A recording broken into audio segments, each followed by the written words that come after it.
شہیداً فی تجلیاتی زین العابدین بعباداتی باقر العلوم بمعلوماتی صادق الاقوال کاظم الاحوال متمکنا علی مقام الرضا جوادا کفو عند العطاء نقیا من الذنوب تقیا من اللہ علام الغیوب عسکریا مع الغزاة ہادیا الی طریق النجات مہدیا الی صراط الیقین وعلی آلہ الطیبین الطاہرین واصحابہ اجمعین اما بعد فاعوذ باللہ من الشیطان الرجیم بسم اللہ الرحمن الرحیم اِنَّا أَعْطَيْنَاكَ الْكَوْثَرَ فَصَلِّ لِرَبِّكَ وَانْحَرْ إِنَّ شَأْنِيَكَ هُوَ الْأَبْتَرُ صدق اللہ مولانا العظیم وقال النبی الکریم اَدِّبُوا أَوْلَادَكُمْ بِثَلَاثَةِ خِصَالٍ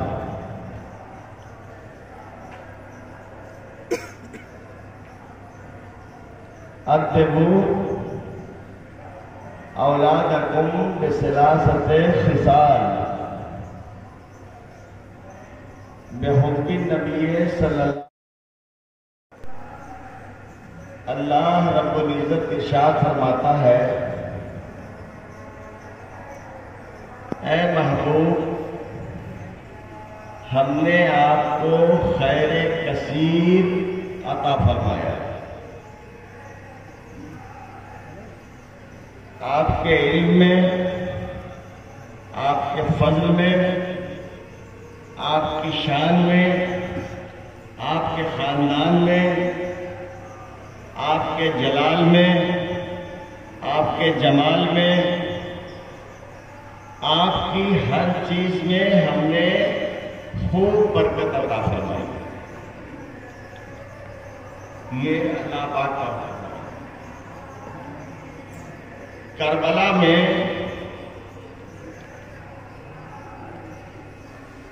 دو قسم کے مسلمان تھے کربلا میں دو قسم کے مسلمان تھے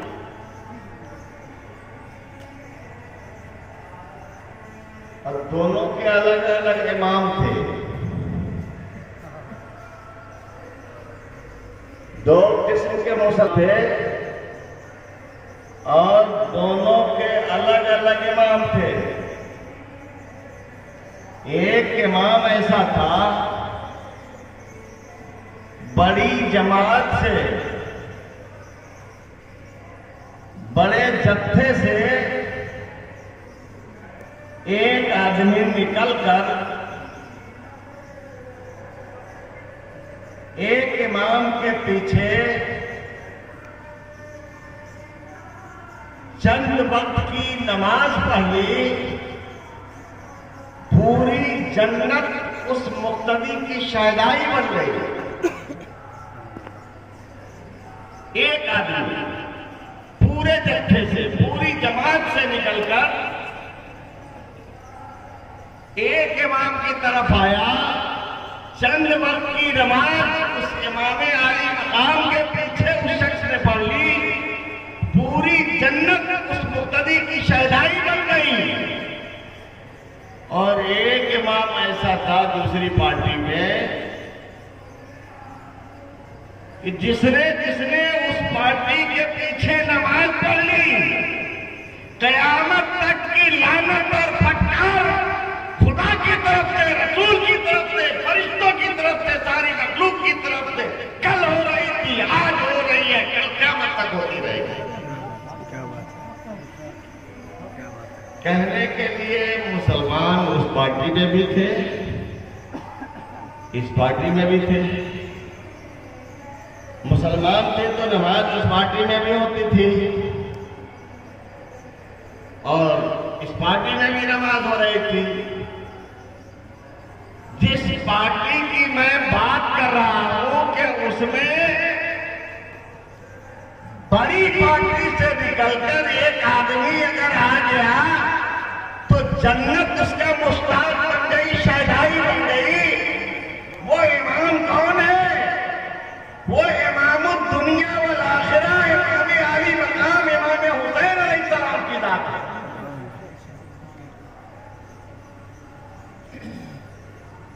اللہ کے رسول نے اس امامت کی یہ شان عطا کر دی، اس امامت کی یہ شان عطا کر دی۔ رسول کریم نے ایک ایسا اعلان فرمایا کہ جنت میں جو بھی جائے گا، جنت میں جو بھی جائے گا سب مقتدی کی شان سے جائیں گے، اور وہاں امامت امام عالی مقام امام حسین علیہ السلام کی ہوگی۔ لفظ بدلے ہوئے ہیں، میں جو کہنا چاہ رہا ہوں اس کا مفہوم یہی ہے، الحسن والحسین سیدہ شباب اہل الجنہ، جنت کے جوانوں کے سردار امام حسن اور امام حسین ہیں۔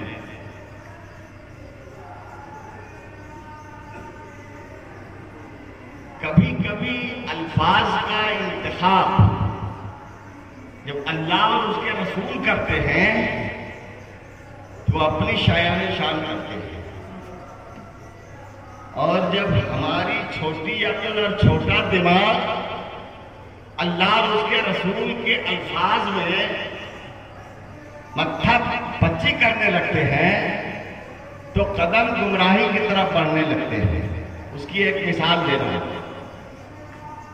اللہ پاک جو فرماتا ہے نا تو اللہ کی شان بڑی ہے، تو لفظوں کا انتخاب وہ جس شان سے کرتا ہے۔ قرآن مقدس میں جو قرآن کے نظم کا انتخاب کیا گیا ہے وہ بڑی شان کی ہے نا۔ قرآن مقدس میں ایک آیت کریمہ اللہ کا کلام ہے، یا بنی اسرائیل اذکروا نعمتی التی انعمت علیکم، یا بنی اسرائیل اذکروا نعمتی التی انعمت علیکم وانی فضلتکم علی العالمین۔ اللہ پاک فرما رہا ہے کہ اے قوم بنو اسرائیل،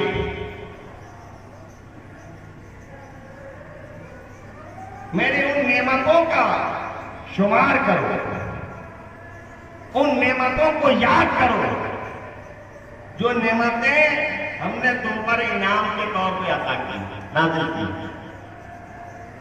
اور اس بات کو یاد کرو کہ میں نے عالمین پر تمہیں فضیلت دی۔ وہ اللہ کا کلام ہے۔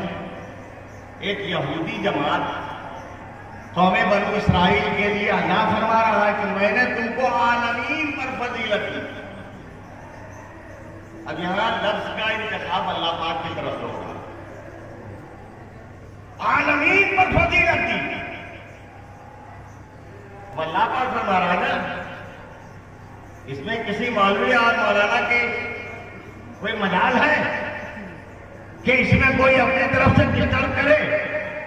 اللہ پاک کا حکم ہو رہا ہے، انی فضلتکم علی العالمین، میں نے عالمین پر تم کو فضیلت دی۔ عالمین میں تو آدم علیہ السلام بھی ہے جو ابو البشر ہے، عالمین میں ابراہیم علیہ السلام بھی ہیں جو خلیل اللہ ہے، عالمین میں موسیٰ علیہ السلام بھی ہیں جو کلیم اللہ ہے، عالمین میں عیسیٰ علیہ السلام بھی ہیں جو کلمت اللہ اور روح اللہ ہے، عالمین میں آقا کریم جناب محمد رسول اللہ ہے جو حبیب اللہ ہے۔ تو کیا اللہ پاک نے ان پر بھی ایک نبی کی امت کو فضیلت دی؟ کہ اللہ پاک فرما رہا ہے، انی فضلتکم علی العالمین، اے بنو اسرائیل میں نے تم کو عالمین پر فضیلت دی۔ اب یہ اللہ کا حکم ہے تو اب یہاں قرآن کے اس لفظ کا کیا معنی کیا جائے گا؟ اگر وہی معنی کیا جائے کہ سارے جہان پر فضیلت دی تو لازم آئے گا کہ آدم پہ فضیلت، قوم بنو اسرائیل کو نوح پر فضیلت، قوم بنو اسرائیل کو کلیم اللہ پر فضیلت، قوم بنی اسرائیل کو خلیل اللہ پر فضیلت، قوم بنی اسرائیل کو سارے نبیوں پر، سارے رسولوں پر، ایک امت کو فضیلت۔ تو اللہ پاک کے دربار میں ایسا بھی ہو سکتا ہے کہ امت کو نبی پر فضیلت دے دی جائے، تو قرآن کو سمجھنے والے جب اپنی سمجھ سے قرآن کو پڑھتے ہیں، جنہوں نے قرآن کے معانی اور تفاسیر لکھی ہے، جب وہ اس لفظ کا معنی متعین کرتے ہیں، تو ایک امام نصفی ہے جو حنفیوں کی بہت معتبر تفسیر کے امام ہیں، امام نصفی، جن کی تفسیر مدارک التنزیل کے نام سے ہر مدرسے میں پڑھائی جاتی ہے۔ ایک امام بیضاوی ہے جنہوں نے قرآن کی ایک تفسیر لکھی ہے، تفسیر البیضاوی۔ تقریباً فضیلت کی جماعت میں ہر مدرسے میں یہ کتاب پڑھائی جاتی ہے۔ تو یہ دو مفسروں کا میں بطور نمونہ کلام پیش کرتا ہوں۔ عالمین کا معنی کیا بیان کرتے ہیں؟ علی جمن غفیر من العالم۔ علامہ نصفی، امام نصفی انی فضلتکم علی العالمین میں عالمین کا معنی بیان کرتے ہیں دنیا کی ایک بڑی جماعت، دنیا کی ایک بڑی جماعت، یعنی قوم یہود کو دنیا کی ایک بڑی جماعت سے فضیلت دی۔ امام بیضاوی اس آیت کریمہ کا معنی اپنی تفسیر میں بیان فرماتے ہیں، اے اعلیٰ عالمی زمانے ہی، اس زمانے کے عالم پر ان کو فضیلت دی۔ لفظ ہے فضلتکم علی العالمین، فضلتکم علی العالمین، اور معنی ایک جماعت سے فضیلت دی، اس زمانے کے لوگوں پر فضیلت دی۔ اگر یہ معنی مراد لیں گے تو رسول اللہ کی شان باقی، کلیم اللہ کی شان باقی، روح اللہ کی شان باقی، خلیل اللہ کی شان باقی، نبی اللہ کی شان باقی، ابو البشر حضرت آدم علیہ السلام کی شان باقی۔ تو خیال جس کا جیسا ہوتا ہے، لفظوں کے معنی کا انتخاب ویسا کرتا ہے۔ قرآن مقدس میں اللہ پاک نے اعلان فرمایا ہے، حبیب ہم نے آپ کو ہر چیز میں کثرت کے ساتھ بھلائی عطا فرمائی، ہر چیز میں برکت عطا فرمائی، اولاد میں برکت عطا فرمائی، حسن میں برکت دی، کمال میں برکت دی، جمال میں برکت دی، خصال میں برکت دی، آپ کے لال میں برکت دی، ہر چیز میں آپ کو میں نے اپنے دربار سے برکت دی۔ اس طرف کے مسلمانوں نے سوچا،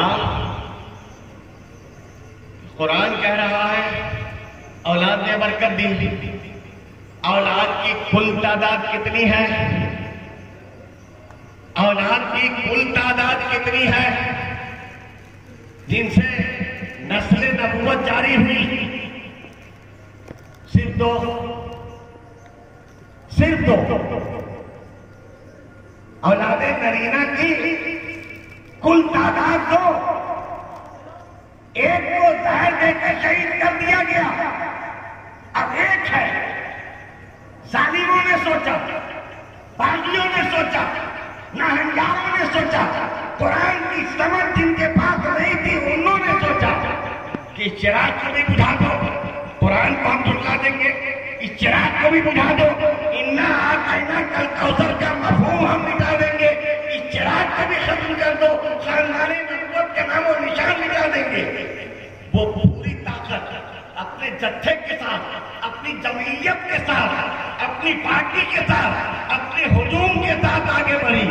ادھر سے 22,000 کا لشکر ادھر سے 72 نفوس قدسیہ کی تعداد، اللہ اکبر، سب شہید کر دیے گئے۔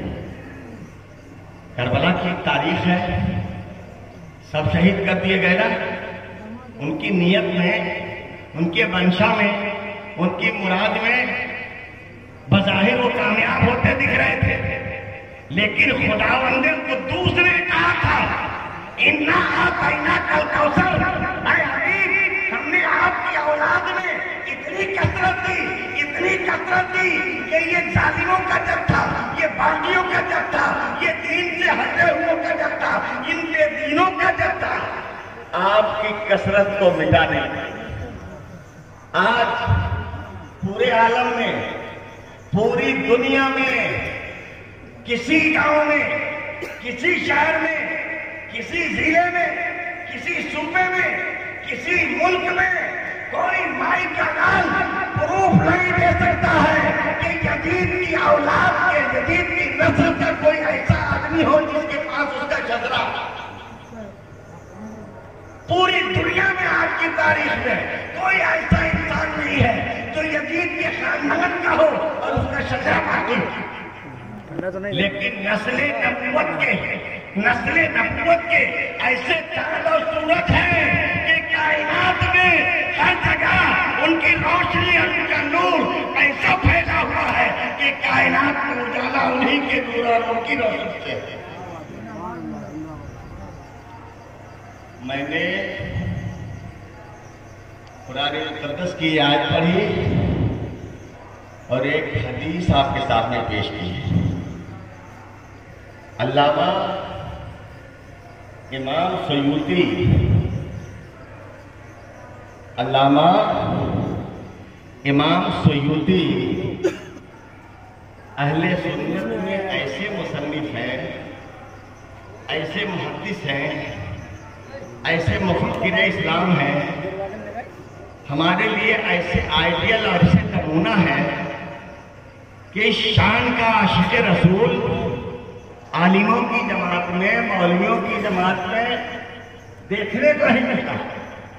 عالموں اور مولویوں کی جماعت میں، محدثین کی جماعت میں، مفسرین کی جماعت میں اگر میں یہ کہوں کہ وہ اپنے زمانے کا امام عشق و محبت تھا تو غلط نہیں ہے۔ جب لوگوں نے یہ شر پھیلانے کی تمنا کی کہ رسول اللہ کے والدین کو کافر کہا جائے، ایک نہیں، دو نہیں، تین نہیں، پوری 8 کتابیں آپ نے ابوین کریمین کی طہارت اور تقدس سے متعلق 8 کتابیں دنیا کی، اور الحمدللہ وہ 8 کتابیں میری لائبریری میں موجود ہیں۔ 8 کتابیں، وہ ایک قرآن شریف نام کی کتاب ہندوستان میں شریف کے نام سے اس کو لانچ کیا گیا، لیکن اس کے اندر شرافت کی تو بات چھوڑو، رذالت کی انتہا دیکھنے کو ملتی ہے۔ میں گجرات کی سرزمین انکلیشور میں تھا، 400 لوگ، 25 عالم میرے سامنے آئے۔ رات تقریر میں نے ایک چیلنج کیا تھا، تو 25 مولوی اور 400 سیٹھوں کا جتھا ایک گھر میں چاروں طرف سے مجھے گھیر لیا گیا اور پوچھا گیا کہ مولانا رات آپ نے بیان کیا تھا کہ اس کتاب میں لکھا ہے کہ رسول اللہ کے والد جہنم میں، رسول اللہ کے والد، ہم نے پوری رات کتاب پڑھی ہے، یہ عبارت ہمیں کہیں نہیں ملی، آپ دکھائیں، نہیں تو آج آپ کا جو حال ہوگا دنیا دیکھیں۔ ہمارے سامنے مدرسے کا طالب علم تھا، میں نے اس کا نام لیا کہ نستعین اس مولوی سے کتاب لو، ان مولویوں سے وہ کتاب لو۔ نستعین نے ان سے کتاب چھین لی۔ میں نے کہا صفحہ 190 کھولو۔ جب صفحہ 190 کھولا تو میں نے سب سے بڑا جو مولوی تھا اس سے کہا زور زور سے پڑھو۔ 2-3 سطر پڑھنے کے بعد اس کی آواز بند ہو گئی. میں نے دوسرے مولوی کا گریبان پکڑا, آگے اس کے اوپر اور آواز بلند پر جب وہ پڑھنے لگا تو اس ظالم کتاب میں یہ بات جلی لفظوں میں لکھی ملی کہ رسول اللہ کے والد جہنم میں. معاذ اللہ ثم معاذ. ایسے فتنوں کی سرکوبی کے لیے امام جلال الدین سیوطی نے پوری 8 کتابیں تحریر فرمائی. اسی امام عالی شان, اسی امام علم و فن, اسی امام حدیث و تفسیر و فقہ کی کتاب ہے الجامع الصغیر. حدیث کی کتاب کا نام ہے الجامع الصغیر. حدیث کے راوی کون ہے؟ مولائے کائنات علی مرتضیٰ عن علی رضی اللہ تعالی عنہ قال قال رسول اللہ صلی اللہ تعالی علیہ وآلہ وسلم ادبوا اولادکم بثلاثۃ خصال. اپنی اولاد کو, اپنے بچوں کو 3 خصلتوں کے علم سے سنوارو. 3 عادتوں اور 3 خصلتوں کی تعلیم سے مزین کرو. پہلی خصلت, مولائے کائنات علی مرتضیٰ رسول کریم سے روایت کرتے ہیں, آقا کریم ارشاد فرماتے ہیں, پہلی خصلت بحب نبی, تمہارے نبی کی محبت. جس گھر میں, جس خاندان میں, جس معاشرے میں یہ نعمت رہے گی, اس معاشرے میں محبت رہے گی, ایمان رہے گا, سلامتی رہے گی, حکمت رہے گی, دانائی رہے گی, فراست رہے گی, اتفاق رہے گا, اتحاد رہے گا. دنیا میں خدائے پاک نے جتنی نعمتیں اتاری ہیں وہ ساری نعمتیں اس خاندان اور اس نسل میں دیکھنے کو ملیں گی. بحب نبی, اپنے نبی کی محبت اپنے بچوں کو سکھاؤ. یہی تو ہم نے چھوڑ دیا ہے نا, یہی تو ہم نے فراموش کر دیا. اپنے نبی کی محبت اپنے بچوں کو سکھاؤ. اور دوسری چیز, دوسری خصلت, آقا کریم ارشاد فرماتے ہیں وَبِحُبِّ اہل بیتہ, رسول اللہ کے اہل بیت کی محبت کی تعلیم دو. وہ اسباب, وہ علامتیں, وہ اشارات, وہ علامتیں, وہ وجہیں جو کائنات میں اہل بیت کی محبت کی ہو سکتی ہیں, ان کو سنبھال کے رکھو. اور تیسری چیز آقا کریم فرماتے ہیں تلاوت القرآن, قرآن کی تلاوت کا سلیقہ اپنے بچوں کو سکھاؤ. جس خاندان میں نبی کی محبت ہوگی, جس خاندان میں اہل بیت کی محبت ہوگی, جس خاندان میں قرآن کی تلاوت ہوگی. دوسری حدیث میں آقا کریم ارشاد فرماتے ہیں انی تارکن فیکم ثقلین, 2 بھاری بھرکم وزندار چیزیں میں تم کو دے کے جا رہا ہوں. ایک کتاب اللہ ہے اور ایک حضرت پیغمبر ہے, حضرت رسول ہے. لن تضلوا ما ان تمسکتم بہما, ان دونوں کو مضبوطی سے تھامے رہو گے کبھی گمراہ نہیں ہوگے.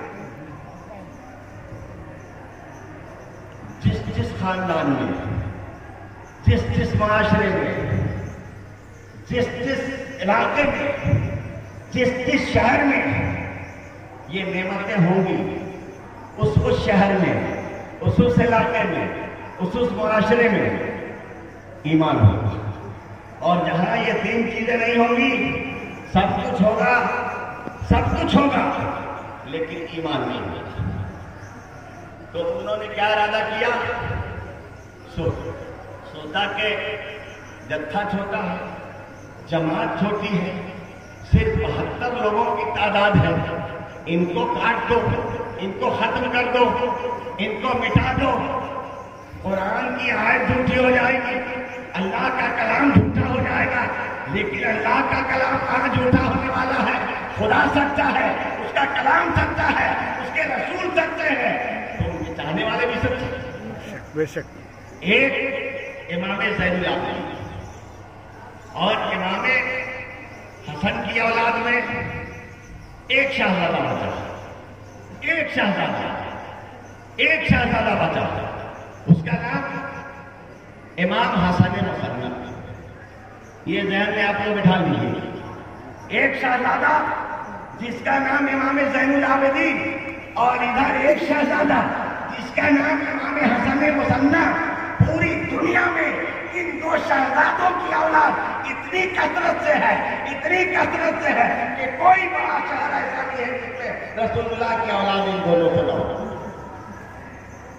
مدار پاک حسنی بھی ہے اور حسینی بھی ہے، باپ کی طرف سے حسینی ہے، امام زین العابدین سے صدقہ ملتا ہے، ماں کی طرف سے حسنی ہے، امام حسن مصنع سے جا کر صدقہ ملتا ہے۔ اگر کوئی شخص امام زین العابدین کو مانے اور امام حسن مصنع کو نہ مانے تو سمجھ لے وہ مدار العالمین کو گالی دے رہا ہے۔ لوگ آتے ہیں بہکانے کی کوشش کرتے ہیں، لیکن ہمارے لیے ہدایت کے ایسے دو نور ہیں کہ یہ دو نور ہمارے پاس جب تک رہیں گے ہمیں کوئی بھٹکا نہیں سکتا۔ ہمارے بچوں کو، ہمارے نوجوانوں کو اس راستے سے ہٹا کر کے اگر کوئی دوسرے راستے پر لے جانا چاہ رہا ہے تو آپ اپنے بچوں کو تعلیم دیجیے کہ آپ کا راستہ، آپ کا دین، آپ کا اسلام ان دو چیزوں میں ہے۔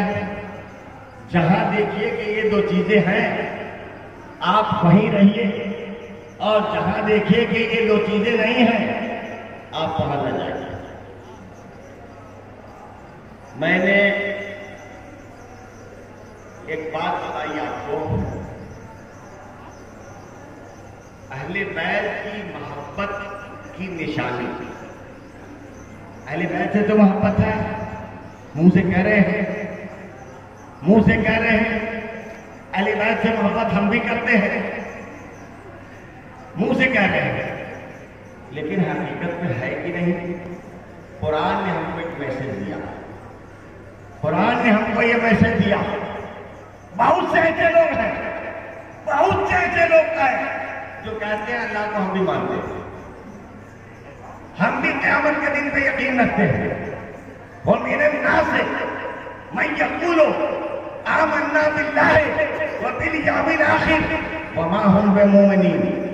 بہت سے لوگ ایسے ہیں جو کہتے ہیں ہم اللہ کو مانتے ہیں، ہم قیامت کو مانتے ہیں، قرآن کہہ رہا نہیں وَمَا هُمْ بِمُؤْمِنِينَ، یہ ایمان والے نہیں ہیں، ان کے پاس ایمان نہیں ہے۔ قرآن کے پہلے پارے میں بالکل شروع میں یہ آیات مقدسہ ہیں، وہ کہیں گے کہ ہم اللہ کو مانتے ہیں، وہ ہم رسول کو مانتے ہیں، ہم اہل بیت کو مانتے ہیں، قرآن کہہ رہا نہیں وَمَا هُمْ بِمُؤْمِنِينَ۔ تو آپ کو بھی رسول اللہ نے یہ آئیڈیا دیا، اہل بیت، امام حسین یہ ایمان کی پہچان کی علامت ہے، ایمان پہچاننے کا آلہ ہے۔ امام حسین کے پیمانے میں کسی کو لا کر رکھ دو، اگر حسینیت اس کے دل میں ہے تو مان لینا کوئی ایمان والا، اور اس پیمانے پہ اگر کھڑا نہیں اترتا ہے تو وہ نماز لے کر آئے گا، روزے لے کر آئے گا، زکات لے کر آئے گا، اعمال خیر و خیرات لے کر آئے گا، ایمان نہیں ہوگا اس کا۔ اس کی ایک اور مثال میں دے رہا ہوں، رسول اللہ کے صحابہ تو صحابہ ہیں، ہے نا، صحابہ ہے نا، انہی صحابہ میں سے ایک گاؤں کے کچھ لوگ تھے، کن میں سے؟ صحابہ میں سے ایک گاؤں کے کچھ لوگ تھے جن کو اہل یمامہ کہا جاتا ہے۔ ایک گاؤں کے لوگ ہیں جن کا نام کیا ہے؟ اہل یمامہ۔ رسول اللہ ہماری نگاہوں سے پردہ کر گئے. سرکار سیدنا ابوبکر صدیق مسند خلافت کے جلوہ افروز ہے. سامنے کون لوگ ہیں؟ منہ سے کہہ رہے ہیں کہ ہم نماز پڑھیں گے، ہم روزہ رکھیں گے، ہم حج بھی کریں گے. ایک کام نہیں کریں گے، ایک کام نہیں کریں گے، ہم زکات نہیں دیں گے. کیا بولے؟ ایک کام نہیں کریں گے، ہم زکات نہیں دیں گے. باقی ہم سے نمازیں پڑھوا لو، روزے رکھوا لو، حج کروا لو، نبی کی محبت کے ترانے ہم سے گوا لو، زکات نہیں دیں گے. ایک کام نہیں کریں گے. مال ہمارا، کمائی ہماری، ہم دوسروں کو کیوں دیں؟ سرکار سیدنا ابوبکر صدیق رضی اللہ تعالیٰ عنہ نے تمام مسلمانوں میں اعلان کرایا کہ ان گاؤں والوں سے ہم جنگ کریں گے، ان گاؤں والوں سے ہم جنگ کریں گے. لشکر تیار ہو گئے، فوج تیار ہو گئی، سامان حرب تیار ہو گئے. سرکار سیدنا عمر فاروق آئے، کہا ابوبکر کہاں جانے کا ارادہ ہے؟ فرمایا کہ فلاں گاؤں والوں نے نماز سے انکار نہیں کیا، روزے سے انکار نہیں کیا، حج سے انکار نہیں کیا، اور بھی اسلام کے جتنے اعمال ہیں ان سے کسی سے انکار نہیں کیا. وہ صرف یہ کہہ رہے ہیں کہ ہم زکات نہیں دیں گے. کیا کہہ رہے ہیں؟ ایک رکن سے انکار کر رہے ہیں. ایک رکن سے انکار کرے، ایک رکن سے انکار کرے. ابوبکر صدیق رضی اللہ تعالیٰ عنہ پوری فوج تیار کر چکے ہیں. عمر فاروق آ رہے ہیں. ابوبکر آپ لا الہ الا اللہ محمد رسول اللہ پڑھنے والوں سے جنگ کریں گے، آپ کلمہ پڑھنے والوں سے جنگ کریں گے، قبلہ کو ماننے والوں سے جنگ کریں گے، نماز پڑھنے والوں سے جنگ کریں گے. ایسا کیسے ہو جائے؟ آپ نے فرمایا رسول اللہ کے زمانے میں ایک رسی بھی اگر کوئی زکات دیتا تھا اور آج اگر وہ زکات دینے سے انکار کرتا ہے تو میں اس سے جنگ کروں گا. یہ پہلا چیز. عمر فاروق اپنے گھر چلے گئے. ادھر لشکر میں اسلام کی تیاری ہو رہی ہے، جنگ لڑنے کی تیاری ہو رہی ہے. دوسرا دن ہے، دوسرے دن بھی عمر فاروق پھر وہی کوشش کرتے ہیں. اے ابوبکر، کیا آپ کلمہ پڑھنے والوں سے جنگ کریں گے، نماز پڑھنے والوں سے جنگ کریں گے، روزہ رکھنے والوں سے جنگ کریں گے، قبلہ کے ماننے والوں سے جنگ کریں گے، اللہ اور اس کے رسول کو ماننے والوں سے جنگ کریں گے؟ ایسا کیسے ہو سکتا؟ اپنے گھر چلے گئے. پھر تیسرا دن ہوا. تیسرے دن پھر عمر فاروق آتے ہیں، کہتے ہیں الآن یا ابا بکر، الآن یا ابا بکر لقد شرح اللہ صدری. اے ابو بکر، اب اللہ نے میرے سینے کو بھی کچھ عطا فرما دیا ہے. اب آپ علی امامہ کے ساتھ جنگ کریں گے، میں بھی آپ کا ساتھ دوں گا. جنگ ہوئی، جنگ ہوئی. 70 وہ صحابی مارے گئے جو حافظ قرآن تھے. مسلمانوں کو اتنی بڑی جمعیت کا نقصان ہوا، اتنے بڑے جتھے کا نقصان ہوا کہ جنگ بدر میں، جنگ احد میں، جنگ خندق میں، اسلام کی ابتدائی جنگوں میں کسی جنگ میں اتنا نقصان نہیں ہوا جتنا جنگ یمامہ میں ہوا. لیکن جنگ لڑی گئی، اہل یمامہ کو قیدی بنایا گیا ایک بات نہ ماننے کی وجہ سے. آج کوئی کہے نماز پڑھو، آج کوئی کہے روزے رکھو، محرم میں روزے رکھنا سنت ہے. آج کوئی کہے نئے نئے کپڑے پہنو، خوشبو لگاؤ، یہ سب فلاں فلاں کتابوں میں آیا ہے. غم حسین مت مناؤ، ذکر حسین مت کرو، محبت حسین کا اظہار مت کرو. تو ہماری طرف سے ایسے لوگوں کے لیے، ایسے گھر والوں کے لیے اعلان جنگ ہونا چاہیے. میں اعلان جنگ کرتا ہوں. اس کی ایک مثال آپ کو دیتا ہوں. ایسے کیسے ہمارے علماء دین ہوا کرتے تھے، اس کی ایک مثال دیتا ہوں. ہندوستان میں بہت بڑے عالم گزرے ہیں کہ اپنے لکھنؤ میں اتنے بڑے عالم ہیں، اتنے بڑے عالم ہیں کہ بریلوی والوں کے جو اعلیٰ حضرت ہے نا، سلسلہ رضویہ کے جو اعلیٰ حضرت ہیں، وہ بھی اس علامہ صاحب کو خالی علامہ اور مولانا نہیں کہتے تھے، بلکہ کیا بولتے تھے؟ ملک العلماء، بحر العلوم، عالموں کا بادشاہ، عالموں کا پیشوا، علم کا سمندر، اتنے بڑے علامہ ملک العلماء بحر العلوم،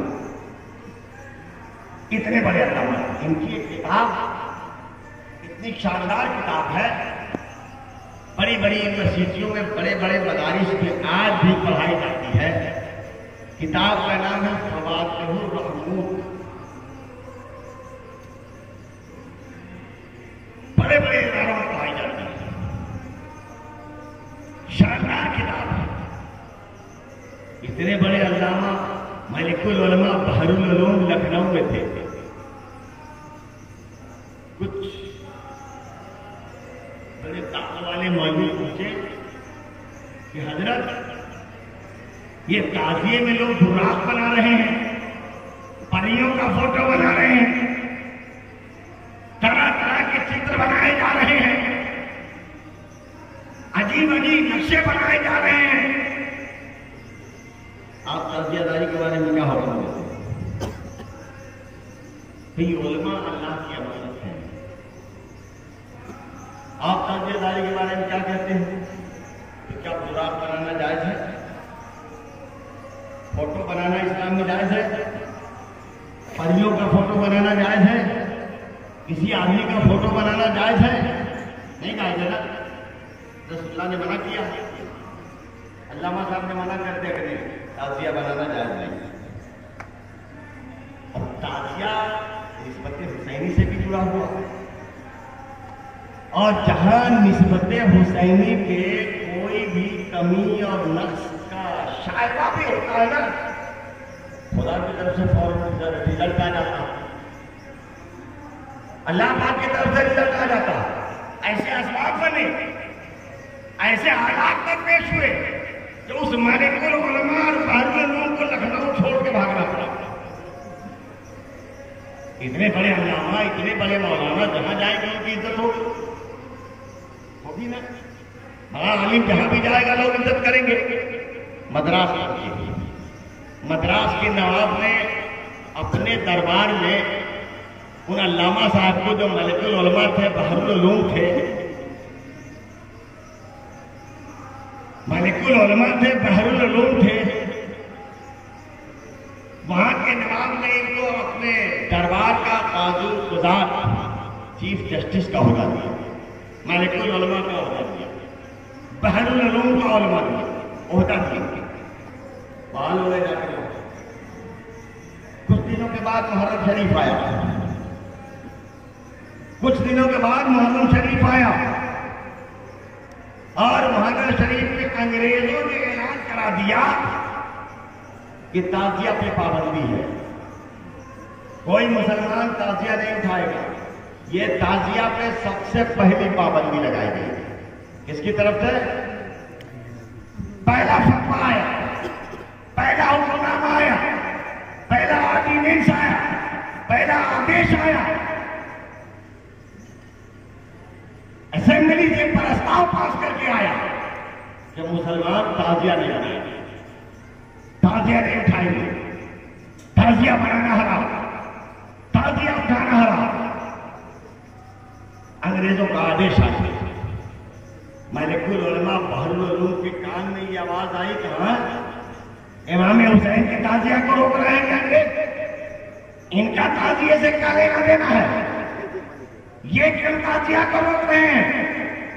آپ کے 72 شاگرد، کتاب میں لکھا ہے، کتاب کا نام ہے عقائد عزیزیہ، میری لائبریری میں کتاب ہے، آپ یہی صفی پور شریف سے چھپی ہے، اس میں لکھا ہے کہ آپ نے اپنے 72 ساتھیوں سے کہا، 72 شاگردوں سے کہا کہ سب لوگ ہتھیار لے کر آؤ، سب لوگ ہتھیار اسلحہ حمائل کر لو، ہتھیار بند ہو جاؤ، ہم ان لوگوں سے جہاد کریں گے جو امام حسین کی اس نشانی کو یہاں منع کریں گے، اسٹے لگائیں گے، جو لوگ امام حسین کی تعزیہ کو روکیں گے ان کے لیے ہماری طرف سے اعلان جنگ ہے۔